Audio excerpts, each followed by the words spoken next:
I'm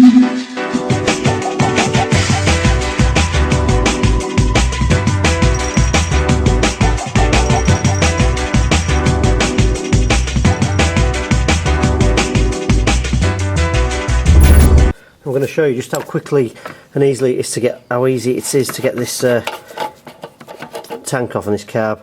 Quick tip: take the petrol tank cap off and you can get in a lot easier to undo this here.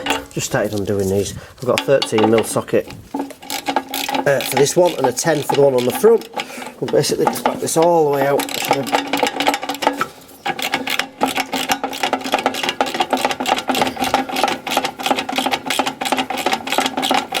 Threads are quite long on these, so it just takes a couple of seconds to get them right out. This is all on the Repairing Lawnmowers for Profit DVD. There's a detailed video, probably lasting about 10 minutes, showing you how to do this, how to put the springs on and where the washers go and everything. I'm not going to do that today. I'm just going to do the video showing you how easy it is to get it off. Once you can get it off, it doesn't take very long to service it at all. Once you've watched the videos and you know what you're doing, you can just repeat the process and make a lot of money for yourself doing that. So I'll just pull this off here. It hooks off the spring below. Just put my petrol cap back on. Keep everything nice and together.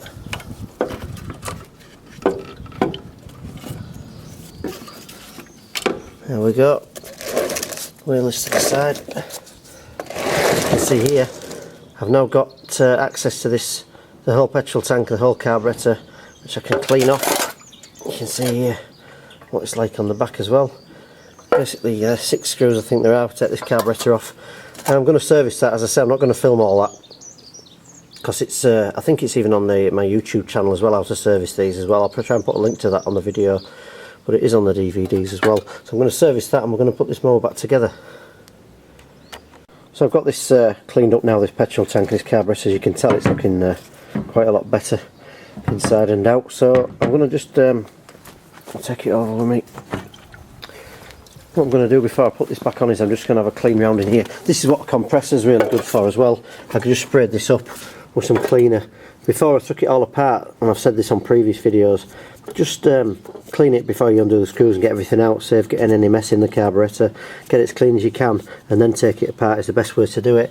I'm just going to have a clean round in here. I'll blow all this out my compressor. I can see the springs are all okay. Just basically have a bit of a tidy up in there, get rid of some of this dirt that's off here. I'm going to slide this back on and we'll fire this mower up and see if it runs any differently. I'll just slide this back on, making sure these 2 washers are correct at the back and they're sat there. Sometimes they come off on this pipe here. As I've said, look back on the channel, I'm pretty sure that I put the diaphragm and gasket video on there and it covers all this sort of stuff, but this model is just a little bit more awkward to get in because of this cover, but I don't want to split the sticker at the top, putting it back on, so it may take me a minute or so to just hook this back in.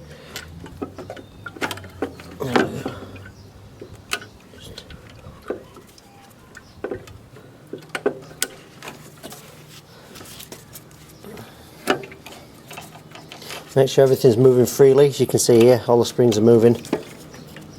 Everything's connected. I'll push that in nice and evenly.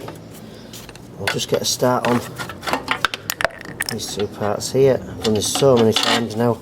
It's really not that difficult to do. It doesn't take sort of more than 10 minutes to service a carburetor, 15 minutes really, once you've done it a few times.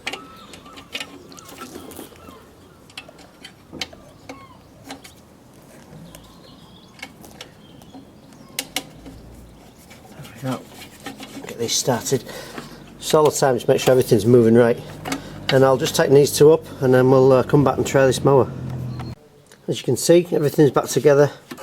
Make sure all these springs are moving freely and make sure that they're actually hooked in correctly. And this governor flap arm that I'm just trying to show here, make sure that's moving freely as well. Sometimes you can get it back together and not have this connected up properly. So as you can tell, it looks 100% better than it did before. So I'm going to try this mower and just see what it runs like. And all we've done so far really is service this carburetor, change the spark plug, clean the underside of the deck. So we'll see what we can get when we start it up. So we're back together. Let's just try this. Make sure everything's connected up. I've not quite got that on right. This rubber boot on here just needs to slide over the top of there. I'll just pause my filming. Can you see this? I'll show you actually. Sometimes I'm a bit prone to doing that. This, make sure this this part goes back over properly. You can see where, if you rewind the video, you can see where it goes when I took it off. Sometimes it just don't go back on either, so I'll put that up and we'll start this up. Right, here we go. I've got that part back on, so we are all ready to go now.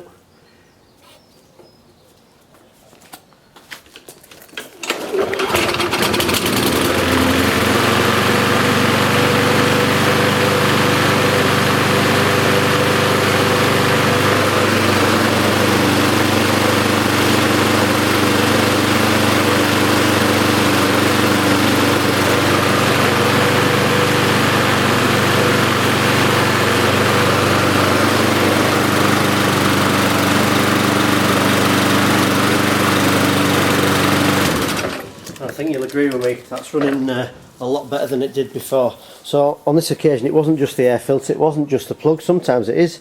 Just servicing that carburettor, you can now actually tell that actually sounds like a new lawnmower now. It's running exactly as it should, no springs are bent. I've changed the diaphragm and gasket in the carburettor and cleaned everything off. Blown it all out with a compressor. If you haven't got a compressor, by the way, you can always get a can of something called air duster and just blast things off with that. It's just a handy little thing to have about. But that's running correctly now, so I'm going to have a look around this mower and see what else needs sorting out. So yeah, pretty obvious really. The next job I need to do is just take this air filter to bits. Basically just pull it apart. I don't know if I can do it with one hand. This filter comes out, you can even put it in some old fuel if you want. Just clean it off, but it's just covered in oil. Once we get rid of that, that can get tidied up as well, make sure it's nice and clean. And I'll just screw that back on. That's the air filter done. So I've just been for a cup of tea actually. I just washed that off with some old fuel. Cleaned it all off and I'll just put that back together. You can see it's a lot better than it was. In my back pocket I might have the screw, which is there. Yeah, and I'll go and put this back on. And then that's the end of the carburetor sorted out. A little bit more awkward on here, as I say, with this cover on, but I'll slide this on first over the top. Make sure this washer's always on the top, by the way, as well, otherwise you don't get a good seal on the back of this air filter. Ideally could do with a new one, that filter, but it's okay just for now. It's clean and it will be doing the job it's supposed to do. In a second the best have a bit of a tidy up. I end up with tools everywhere. Just tighten that back up. What I'm going to do in a minute, I won't film it as well, is I'll just start the mower again and make sure that it's not causing me any problems now. Put the air filter back on. Yes, I've just put the air filter back on. That's not causing any problems. I started it up. One thing I don't know if many people have ever noticed with these models as well, which is quite a handy thing, you don't seem to get this with when you buy anything anymore, is these handles actually want tightening up. You can see they always move a little bit, to be honest. It actually comes with an Allen key, which is sort of handily stored there. But you'll find, because no one's ever taken it out, you can't get it out very easily. But it does actually come with the tool that you need for tightening it up. So I'm going to tighten these handles up now. It's just another little thing. It needs a bit of oiling, does this as well. It's a little bit black. And I think what I'll do is, I could have done this at the beginning really, tipped it out. I think what I'll do is I'll leave it running and I'll put some fresh oil in this as well, so it needs a little bit in. So I'll do that. I'm tempted to do the pull car, but the only problem with that is I would have to take this this cover off. But I may do that. It's looking a little bit tatty, and all of these things are not going to cost me really anything, because I've got like 100 metres of this stuff in the garage, so it'd only take me a few minutes to do that. So I'm going to tighten these handles up, and that's another thing done. There was actually one missing at this side, so I've just put another one in there. And just noticed on here as well the sticker 2006. So like you said, he reckoned he'd had it about 12 years, so he's not too far out, is he? 11 years. So just wants a bit of tidying up really. There's a few little bits here. I'm not sure if I'm going to paint up or I'm not sure yet. It just looks a bit of a mess, but I'll give it a bit of a clean. I'll normally just spray it with WD-40 and clean it, but I think I'm going to take this cover off and put a pull cord on here, and while I'm there I'll clean this the kill switch, which is at the back of here. Make sure there'll be no starting problems with that as well. So I think I'm going to have to do that. Might actually just try and back this sticker off rather than put a hole in it as well. Yeah, I've actually managed to just unpeel this from the corner. I don't know, I've never thought of that before, but you do these things, don't you? So I need to take this screw out of here. There's one down here as well. It's always full of grass, which it is. We'll take that out, and I think I'll take this recoil off and put another pull cord on here.